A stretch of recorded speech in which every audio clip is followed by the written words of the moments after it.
9 मई के मुकदमात में जो अबूरी ज़मानतें थी इमरान खान की, वो सारी कैंसिल कर दी गई हैं। खान साहब के ऊपर 190 मिलियन पाउंड वाला वो जो केस है, उसमें परवेज़ खटक साहब भी वादा माफ गवाह बन चुके हैं। वो केस भी बड़ा इम्पोर्टेंट है गवर्नमेंट के पास। मैम आसिफ साहब, मैं चूँकि नैब मेरी एक्सपर्ट ही है, वो 0/0 केस है। पहले तो इधर के केस में देखिए, पहले एक चीज़ क्लियर कर दूँ जो कि आप जोड़ना चाहती हैं उसको। इमरान खान साहब साइफर में बरी होते कि 4 में सजाएँ हुई थी। तोशा खाना इलेक्शन कमीशन का भी और नैब का भी, उसमें इमरान खान साहब की ज़मानत हो चुकी है, सज़ा सस्पेंड हो गई है। ठीक है जी, सज़ा उसमें सस्पेंड हो गई और ये इद्दत में भी इंशाल्लाह बरियत हो जाते हैं। तो अब आगे क्या था, इतना अर्सा 9 में पूरा 1 साल चलता रहा। ज़मानतों के फैसले कब आगे किए कि जब बरियत होनी थी, बदनीति है। और इमरान खान तो वहाँ थे ही नहीं, वो तो हिरासत में थे।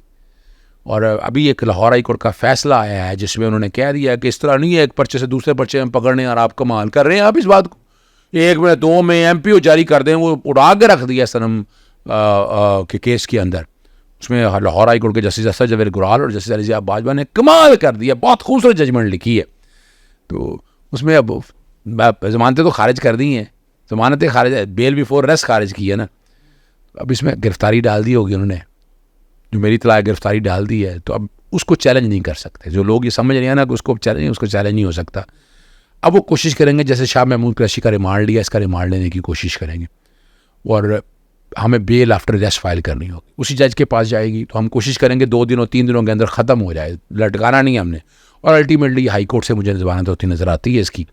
और लेकिन साथ साथ जो है ना, साथ ये पर्चा इमरान खान के लिए आता कि इंशाल्लाह खारिज हो जाएगा। और आप अगस्त के अंदर ये हालात देखेंगे, फिर इमरान खान के खिलाफ नए केसेस बनाने का जो सोच रहे हैं वो कोशिशें करते रहेंगे। मैं ये सारा मामला अगस्त सितंबर में देख रहा हूँ, उसके साथ फॉर्म 45-47 भी जोड़ रहा हूँ।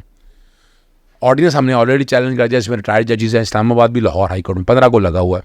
लेकिन हमने इसका एक्ट भी चैलेंज कर दिया। इसका क्या किया, जिसमें रिटायर्ड जजेस लगाना चाहते हैं। अभी इसका इतलाक माजी से कैसे होगा?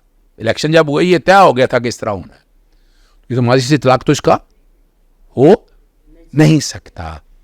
तो 94 फॉर्म 45 और 47 जो है वो अगस्त सितंबर तक उसके मैं रिज़ल्ट देख रहा हूँ। हमें उसका इंतज़ार है। अगस्त सितंबर मौसम अच्छा हो जाएगा, खुशगवार हो जाएगा, पाकिस्तान तहरीक इंसाफ सड़कों पे नज़र आएगी आपको। ये मेरी प्रोजेक्ट। अगला चीफ जस्टिस कौन नज़र आ रहा है फिर? देखिए, मैं जो अगली बात कहना चाह रहा था ना, मैं इसको मंतकी अंजाम की तरफ ले जाके मैं साथ जोड़ देता हूँ आपका सवाल। ये कहा करते थे हमारा चीफ जस्टिस आएगा, वो आपके सामने जो कुछ हुआ है नवंबर तक जो है ना, आइए हम सारे प्रोसेस से आगे जाने वाले होंगे। अक्टूबर में रिटायरमेंट हो जानी है, justice Syed Mansoor Ali Shah chief justice होंगे।